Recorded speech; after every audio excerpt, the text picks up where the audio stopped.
আসসালামু আলাইকুম প্রিয় শিক্ষার্থীরা, বাংলা প্রথম পত্রে আসল ম্যাজিকটা কোথায় জানো? সৃজনশীলে।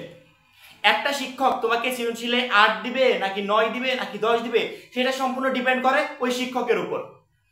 তুমি একই রকম লেখা লিখেছো, তোমার পাশাপাশি আরেকজন একই রকম লেখা লিখেছে, তুমি সবকিছু জানো, এ টু জেড টোটালি ভালোভাবে লিখে আসছো, প্রত্যেকটা সৃজনশীল প্রশ্নের অ্যান্সার ভালোভাবে করে আসছো, তারপরেও তোমাকে পরীক্ষায় ৮ দেওয়া হয়েছে। এখানে তোমার কিছু করার থাকবে না। শিক্ষক যদি ৮ দেয় তোমার কিছু করার থাকবে না, তবে তোমাকে এই বিষয়টা জানতে হবে যে আমি কিভাবে লিখলে একটা সৃজনশীলের শিক্ষক আমাকে ১০-এ ১০ দিবে, আমি কিভাবে লিখলে একটা সৃজনশীলের শিক্ষক আমাকে ৯-এ ৯ দিবে। অনেক শিক্ষার্থী বলতে পারে সৃজনশীলে কি ১০-এ ১০ পাওয়া যায়? অবভিয়াসলি প্রচুর পরিমাণ শিক্ষার্থী পাচ্ছে। প্রতি বছর আমাদের আশেপাশে যে সমস্ত শিক্ষকরা বোর্ড পরীক্ষার খাতা দেখে, আমরা রিসেন্টলি যে পরীক্ষাটা হলো এসএসসি ২৪ পরীক্ষা, সেখানে আমরা শিক্ষার্থী থেকে বলেছিলাম প্রচুর পরিমাণ শিক্ষার্থী ১০-এ ১০ পাচ্ছে। ফাইনালি আমরা পরে দেখতে পেলাম অনেক শিক্ষার্থী আছে সৃজনশীলে ১০-এ ১০ পেয়েছে। এইচএসসি ২৪ পরীক্ষায়ও প্রচুর পরিমাণ শিক্ষার্থী সৃজনশীলে ১০-এ ১০ পাবে। তবে শিক্ষক যেভাবে চায় যে একটা শিক্ষার্থী এইভাবে লিখে আমার সামনে খাতাটা উপস্থাপন করুক, তোমাকে সেইভাবে লিখতে হবে। শুধুমাত্র সবগুলো প্রশ্নের অ্যান্সার পারি, অ্যান্সার করে আসলাম, এভাবে চলে আসলেই হবে না। অনেক শিক্ষার্থী আছে বা এমন অনেক ঘটনা আছে আমাদের এলাকায় আশেপাশে যে একটা শিক্ষার্থী সারা বছর ভালো পড়াশোনা করছে, প্রত্যেকটা পরীক্ষায় ভালো রেজাল্ট করেছে, বোর্ড পরীক্ষায় গিয়ে ড্যাম করে গেছে। অন্য একটা শিক্ষার্থী সারা বছর তেমন একটা রেজাল্ট করতে পারে না, বোর্ড পরীক্ষা গিয়ে ঠিকই ভালো পরীক্ষা দিয়ে আসছে। সে ভালো পরীক্ষা দেয় নাই, শিক্ষক তাকে ভালো নাম্বার দিয়েছে, কারণ সে নিয়ম মাফিক শিক্ষক যেভাবে পছন্দ করে লাস্ট টাইমে সে ওইভাবে লিখে আসছে, কিন্তু তুমি ওইভাবে লিখতে পারো নাই। যার কারণে একটা সৃজনশীলে ২ করে ৩ করে নাম্বার কম পেতে পেতে ৭টা সৃজনশীলে যদি তোমার নাম্বার কম হয়, দেখো তোমার এই প্লাসটা কোথা থেকে আসছে। ভালো স্টুডেন্ট হওয়ার পাশাপাশি তোমাকে জানতে হবে বাংলা প্রথম পরীক্ষায় কিভাবে সৃজনশীল গুলো লিখলে একটা শিক্ষক আমাকে ১০-এ ১০ দিবে। আমাদের সৃজনশীলের টোটাল ৪টা প্রশ্ন থাকে, একটা হচ্ছে ক, খ, গ এবং ঘ। আমরা প্রথমত যদি ক নাম্বার প্রশ্ন নিয়ে আলোচনা করি, আমাদের পরীক্ষা খাতায় যখনই ক নাম্বার প্রশ্ন আমাদেরকে লিখতে হয়, সাধারণত আমরা কিন্তু উপরে ওয়েমারটা শেষ করে পরবর্তীতে লেখাটা স্টার্ট করি। তুমি যদি ফার্স্ট পেজ থেকে লেখাটা স্টার্ট করো, সেক্ষেত্রে ওয়েমারের অপর সাইডে ওই পেজ থেকে কিন্তু স্টার্ট করো না, একদমই না।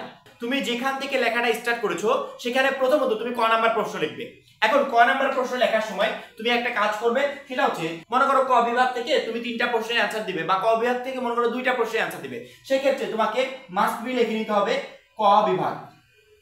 ক বিভাগ আমি এখানে রেড মার্কার ইউজ করেছি, তোমরা কিন্তু রেড মার্কার ইউজ করবে। লাল এবং সবুজ এগুলা কিন্তু পরীক্ষার খাতায় এলাও না, নীল কালি ব্যবহার করতে পারো। নীল কালি ব্যবহার করতে পারো, কিন্তু লাল এবং সবুজটা অ্যাভয়েড করবে।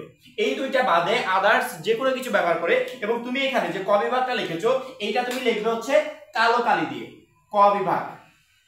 মনে করো ক বিভাগটা আগে করছো, তুমি মনে করো না তুমি পদ্যটা আগে করছো, খ বিভাগটা আগে করছো, সেক্ষেত্রে খ বিভাগ দিয়ে দিবে।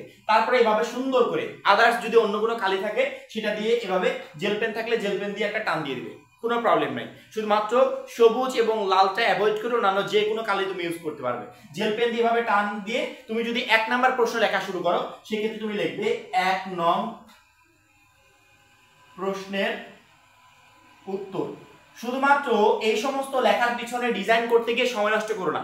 তোমার মাথায় থাকবে যে একটা সৃজনশীল প্রশ্ন আমি প্রথম সেট লিখছি, এটা আমাকে যে কোনো উপায়ে ২১ মিনিটের ভিতর ক্লোজ করে ফেলতে হবে। আমি যে ৭ নাম্বার প্রশ্নটা লিখবো সেটাও আমাকে ২১ মিনিটের ভিতর ক্লোজ করে ফেলতে হবে। তাতে হবে কি, শিক্ষক তোমার কাছ থেকে যেই ধরনের লেখা আশা করছে, যেই কোয়ালিটির লেখা আশা করছে, তুমি প্রথম সেট থেকে লাস্ট সেট পর্যন্ত ওই কোয়ালিটির লেখা শিক্ষকের সামনে উপস্থাপন করতে পারবে। এই জন্য তুমি যখনই ক বিভাগ দিয়ে ১ নং প্রশ্নের উত্তর বা ২ নং প্রশ্নের উত্তর দিয়ে নিচে সুন্দরভাবে আন্ডারলাইন করে দিলে, তখন আর তোমার, আমি দেখেছি অনেক শিক্ষার্থী ১ নং প্রশ্নের ক এর উত্তর লেখে, ১ নং প্রশ্নের খ এর উত্তর, ১ নং প্রশ্নের গ এর উত্তর। এত সময় আমার হাতে নাই। আমি যদি এভাবে লিখি তারপরেও শিক্ষক সুন্দরভাবে এগুলো দিবে। ১ নং প্রশ্নের উত্তর লিখে আমি এখানে ক দিয়ে উত্তর দিয়ে শুরু করে দিলাম। ক নাম্বারের অ্যান্সার লেখার জন্য তোমার হাতে সময় থাকবে ১ মিনিট। আমি তোমাকে ১.৫ মিনিট সময় দিলাম, কোনো প্রবলেম নাই। তোমার হাতে ১ থেকে ১.৫ মিনিট সময় লাগবে, যত ছোট করে এক কথায় শেষ করা যায়। ক নাম্বারে নাম্বার কাটার মতো কোনো সম্ভাবনা নাই। সঠিক উত্তরটা ওই প্রশ্নের অ্যান্সারের ভিতর থাকলে, সঠিক উত্তরটা খাতায় উপস্থাপন করলে ওইখান থেকে তুমি ১ এর ভিতরে ১ই পাবে, কেউ তোমার নাম্বার কাটতে পারবে না। এখন আসি খ নাম্বারে। ক নাম্বার যখনই তোমার লেখা শেষ, সুন্দর করে ১ লাইন জায়গা রেখে এটাকে গ্যাপ দিবে। এক লাইন লেখা যায় এমন জায়গায় গ্যাপ দিয়ে পরবর্তীতে তুমি খ নাম্বার লিখবে। খ নাম্বারে তোমাকে লিখতে হবে ১ নং প্রশ্নে খ এর উত্তর। এত সময় আমাদের হাতে নাই, আমাকে ২১ মিনিটের ভিতর একটা সৃজনশীল ক্লোজ করতে হবে। তুমি এখানে খ নাম্বার দিয়ে দিলে। খ খ নাম্বার দিয়ে এখানে উত্তর দিয়ে দিলে, উত্তর দেওয়ার পর তুমি যদি পারো, তোমার কাছে যদি মার্কার পেন থাকে সেটা দিয়ে ভাবে সুন্দরভাবে আন্ডারলাইন করে দিলে, উত্তরের নিচে আন্ডারলাইন করে দিলে, এতে তোমার লেখার একটা সৌন্দর্য চলে আসবে, আলাদা একটা সৌন্দর্য চলে আসবে। যখনই তুমি খ নাম্বার প্রশ্ন লিখতে গেছো, তোমার টার্গেট খ নাম্বার প্রশ্নের অ্যান্সার আমাকে 2 থেকে 3 মিনিটের ভিতরে শেষ করতে হবে। 2-3 মিনিটের বেশি এক্সট্রা আমি সময় নিবই না, 2-3 মিনিটের ভিতরে শেষ করতে হবে। এবং খ নাম্বার প্রশ্ন লেখার নিয়ম সাধারণত যে সমস্ত শিক্ষকরা তোমাদের বোর্ড পরীক্ষার খাতা দেখে তারা যেভাবে বলে যে শিক্ষার্থীরা যেন এভাবে উপস্থাপন করে, সেই রুলসটা হচ্ছে খ নাম্বার প্রশ্নে কি চেয়েছে, কি বোঝাতে বলেছে বা তোমার কাছে কি জানতে চেয়েছে, এই বিষয়ে তুমি প্রথমত এক কথায়, উপরে যেমন ক নাম্বার প্রশ্ন তুমি এক কথায় শেষ করলে, সেম একইভাবে খ নাম্বার প্রশ্ন এক কথায়, 1 লাইনে বা 2 লাইনে তুমি শেষ করে দিবে। 1 লাইনে বা 2 লাইনে তুমি শেষ করে দিলে, শেষ করার পর তুমি 1 লাইন গ্যাপ রাখবে, তোমার উপরেরটা প্যারা হবে। খ নাম্বার প্রশ্নের উত্তর সাধারণত যে সমস্ত শিক্ষার্থীরা খ নাম্বারের একবারে টোটালি ফুল নাম্বার পেয়ে থাকে, তারা সাধারণত 2টা প্যারায় খ নাম্বার প্রশ্নে অ্যান্সার করে। প্রথম প্যারা মূল কথা, প্রশ্নে যা চেয়েছে তার ছোট্ট করে 1-1.5 লাইনে আমি শেষ করে দিব। দ্বিতীয় প্যারা আমি মাঝখানে একটু জায়গা গ্যাপ রেখে পরবর্তীতে আমি দ্বিতীয় প্যারা শুরু করব। দ্বিতীয় প্যারায় তুমি যে প্রথম লাইন লিখলে ওই লাইনের 3-4 লাইনে একটু ব্যাখ্যা দিবে দ্বিতীয় প্যারায়। এবার খ নাম্বার প্রশ্নের উত্তর শেষ, এবং এই কাজটা তোমাকে 2 থেকে 3 মিনিটের ভিতর ক্লোজ করে ফেলতে হবে। ক নাম্বারে তুমি 1 থেকে 1.5 মিনিট সময় নিয়েছো, খ নাম্বারে 2 থেকে 3 মিনিট সময় নিয়েছো, তোমার ক এবং খ নাম্বার শেষ। যদি কোনো পেজে আলাদাভাবে যদি কোনো একটা পেজ নাও, যে এই সাইডে তুমি একটা পেজ দিয়েছো, সেই পেজে তুমি শুধুমাত্র ক এবং খ নাম্বার প্রশ্নে অ্যান্সার লিখছো, কোনো প্রবলেম নাই, তুমি পরবর্তী পেজ থেকে গ নাম্বারটা শুরু করো। এইভাবে তুমি ক এবং খ নাম্বার প্রশ্নে অ্যান্সার লিখবে। 1 নং প্রশ্নের ক এর উত্তর, 1 নং প্রশ্নের খ এর উত্তর কি, এত কিছু দেওয়ার দরকার নেই। এবং প্যারা করে লিখলে হবে কি, প্রশ্নের উত্তরটা একটু বড় দেখা যাবে, লেখায় একটা আলাদা সৌন্দর্য চলে আসবে, সব দিক থেকে ভালো হবে। শিক্ষক তোমার নাম্বার কাটবে কোন জায়গা থেকে, আর বা কেনই বা কাটবে, 1 নাম্বারও কাটতে পারবে না, টোটাল পুরো নাম্বার ক এবং খ তুমি পাবে। এবার আসি আমার বয়েতে। গ নাম্বার প্রশ্নের অ্যান্সার, আমার মার্কারে কালি শেষ হয়ে গেছে। গ নাম্বার প্রশ্নের অ্যান্সার আমাদেরকে 3টা প্যারায় লিখতে হয়, 3টা প্যারা, ঠিক আছে।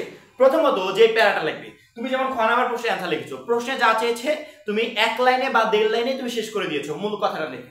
গ নাম্বার প্রশ্নের অ্যান্সার লেখার সময় গ নাম্বার প্রশ্নে যেটা চেয়েছে ছোট্ট করে সুন্দর করে অ্যান্সারটা 1 লাইনে বা 2 লাইনে তুমি শেষ করে দিবে। যখনই তুমি 1 বা 2 লাইনে শেষ করে দিলে, তোমার পরবর্তী কাজ হবে সেম টু সেম উদ্দীপক কখনো তুমি গ নাম্বারের দ্বিতীয় প্যারায় তুলে দিবে না, একদমই না। তোমার গ নাম্বার প্রশ্নে যেটা চেয়েছে সেই বিষয় মূল কথা একটু বিশ্লেষণ করবে। যেমন এখানে খ নাম্বার প্রশ্ন লেখার সময় তুমি প্রথম যে লাইন লিখেছিলে সেই লাইন সম্পর্কিত পরবর্তীতে বিশ্লেষণ করেছো, সেম একইভাবে গ নাম্বার প্রশ্নে যা চেয়েছে প্রথমত এক কথায় 1 লাইনে বা 2 লাইনে শেষ করে দিয়ে তুমি পরবর্তী প্যারায় গ নাম্বার প্রশ্ন নিয়ে যে মেইন টপিকে আলোচনা করতে বলা হয়েছে সেই টপিকটা নিয়ে তুমি 5 লাইন 6 লাইন 7 লাইন যেটুকু পারো তুমি লিখলে। লেখার পরবর্তীতে যখন তোমার দ্বিতীয় প্যারাও শেষ, তখন তুমি থার্ড প্যারায় চলে যাবে, তৃতীয় প্যারাতে এখন তুমি তোমার উদ্দীপকে কি বলেছে, তোমার পাঠ্য বই কি বলেছে, দুইটার ভিতর পার্থক্য কি, মিল কি, অমিল কি, এই বিষয়ের যে কোশ্চেনগুলো আসে পাঠ্য বই এবং উদ্দীপক দুইটার মিশ্রণে তুমি এখন সুন্দরভাবে একটা বিশ্লেষণ দিতে পারো। এই 3টা প্যারায় তোমাকে গ নাম্বারে অ্যান্সার করতে হবে। এবং এই 3 প্যারায় গ নাম্বারে অ্যান্সার করলে হবে কি, আমরা সাধারণত টেনশন করি যে গ নাম্বারে 1.5 পেজ লিখতে গেলে আমাকে কত কিছু যেন লিখতে হয়, একদমই না। তুমি 3টা প্যারা করে দেখো, ছোট্ট করে লেখা তুমি লিখবে, কিন্তু প্রশ্নের অ্যান্সারটা বড় হয়ে যাবে, লেখায় একটা আলাদা সৌন্দর্য আসবে, লেখা সুন্দর হবে, সব দিক থেকে ভালো হবে। গ নাম্বারে যে 3 তোমার পাওয়ার কথা, এই 3-এর ভিতর থেকে হাফ কেন, কিছুই কেউ কাটতে পারবে না। গ নাম্বারে পুরো 3-এর ভিতর তুমি 3 পাবে। এবার সবথেকে গুরুত্বপূর্ণ হচ্ছে ঘ নাম্বারে আমাদের টোটাল মার্ক হচ্ছে 4। ঘ নাম্বার তুমি যখনই ঘ নাম্বার প্রশ্নে অ্যান্সার করতে যাবে, সবগুলো প্রশ্নের মতো পরবর্তীতে ঘ লিখে নিবে, ঘ লেখার পর এখানে উত্তর দিয়ে দেবে, উত্তর দিয়ে নিচে যদি মার্কার পেন থাকে সেটা দিয়ে একটা টান দিয়ে ঘ নাম্বার প্রশ্নটা লেখা শুরু করবে। ঘ নাম্বার প্রশ্ন সেম কোয়ালিটিতে, গ যেভাবে লিখেছো সেভাবে প্রথম থেকে স্টার্ট করবে। প্রশ্নে যা চেয়েছে তা 1 থেকে 1.5 লাইনের ভিতর আমরা ক্লোজ করে দিব, শুধুমাত্র মূল কথাটা লিখে। যখনই তুমি 1 থেকে 1.5 লাইনের ভিতর মূল কথাটা লিখে ক্লোজ করে ফেললে, পরবর্তীতে 1 লাইন লেখা যায় এরকম জায়গা গ্যাপ রেখে পরবর্তী প্যারা সাজাবে। প্রথম প্যারা শেষ, পরবর্তী প্যারা দ্বিতীয় প্যারায় প্রশ্নে যা চেয়েছে সেই বিষয়ে একটু ব্যাখ্যা দিবে। মূল যে ব্যাখ্যাটা, উদ্দীপক তুলে দিবে না, উদ্দীপক তোলার দরকার নেই, মূল ব্যাখ্যাটা দিবে। 4 লাইন 5 লাইন 6 লাইন এভাবে ব্যাখ্যা দেওয়ার পর তুমি 3 নাম্বার প্যারায় চলে যাবে।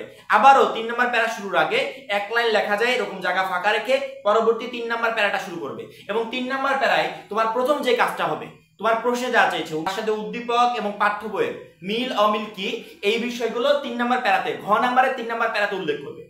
এবং লাস্টে তুমি সুন্দরভাবে পুরো বিষয়টি সম্পর্কে তুমি যে প্রশ্নের অ্যান্সারটা লিখলে, তুমি উদ্দীপক থেকে কি বুঝলে, তুমি পাঠ্য বই থেকে কি বুঝলে, এবং এখানে মূলত কি বিষয় আলোচনা করা হয়েছে, এটা চতুর্থ প্যারায় 2 লাইন 3 লাইন এরকম করে দিয়ে একবারে টোটালি ক্লোজ করে দিবে। এবং ঘ নাম্বার প্রশ্নের অ্যান্সার সাধারণত তুমি 1.5 থেকে 2 পেজ পর্যন্ত করতে পারবে। 1.5 থেকে 2 পেজ পর্যন্ত করলেই এনাফ। এবং 1.5 থেকে 2 পেজ পর্যন্ত করার জন্য এত কিছু লিখতে হয় না, একদমই না, এত কিছু লেখার প্রয়োজন হয় না। যখন তুমি 4টা প্যারা করে ফেলবে তখন দেখবে 4টা প্যারা থেকে 4 লাইন তোমার বেঁচে গেল। লেখাটাও সুন্দর হলো, শিক্ষকের দৃষ্টি আকর্ষণ করবে, শিক্ষক লেখাটাকে ভালোভাবে নিবে এবং সেই সাথে তুমি ঘ নাম্বারে পুরো মার্কস তুমি পাবে। এই হচ্ছে আমাদের সৃজনশীল লেখার নিয়ম। এই নিয়ম ফলো করে যদি কেউ সৃজনশীল লিখতে পারো, সাধারণত এই রুলস গুলো শিক্ষকরাই বলে থাকে যে একটা শিক্ষার্থী যেন আমাদের সামনে যখন খাতাটা দিচ্ছে তখন যেন এইভাবে উপস্থাপন করে। আমাদের আশেপাশে অনেক টিচাররা আছে, আমরাও একসময় খাতা দেখতাম, আমরা যখন স্কুলে জব করতাম তখন আমরাও এক সময় খাতা দেখতাম। আমাদের আশেপাশে যারা টিচাররা আছে, যারা এখন বর্তমানে খাতা দেখছে, তারা কিন্তু এই বিষয়গুলোর উপর ফোকাস করে। একটা শিক্ষার্থী, একটা শিক্ষক কিন্তু জানে না যে তুমি একটা 1 নম্বর ছিলে, একটা শিক্ষক জানে না তোমার রোল 2 নম্বর ছিল। শিক্ষক শুধু চায় যে আমার সামনে যে খাতাটা উপস্থাপন করা হয়েছে সেটা যেন সকল নিয়ম মাফিক খাতাটা উপস্থাপন করা হয়। যদি আমার মনের মতো হয় তাহলে আমি তাকে পুরো নাম্বার দেব। এবং তুমি যদি এভাবে লেখো, এই লেখাটাই হবে শিক্ষকের মনের মতো। 1 নাম্বার প্রশ্ন ক নাম্বার তোমাকে যেভাবে লিখতে বলেছি সেভাবে লিখবে। তুমি 1 নং প্রশ্ন বা 2 নং প্রশ্নের উত্তর দিয়ে সুন্দরভাবে শুরু করবে। পরবর্তীতে যখন খ বিভাগ লিখতে যাবে তখন তুমি খ বিভাগ দিয়ে তুমি 4 নং প্রশ্নের উত্তর, 5 নং প্রশ্নের উত্তর এভাবে শুরু করবে।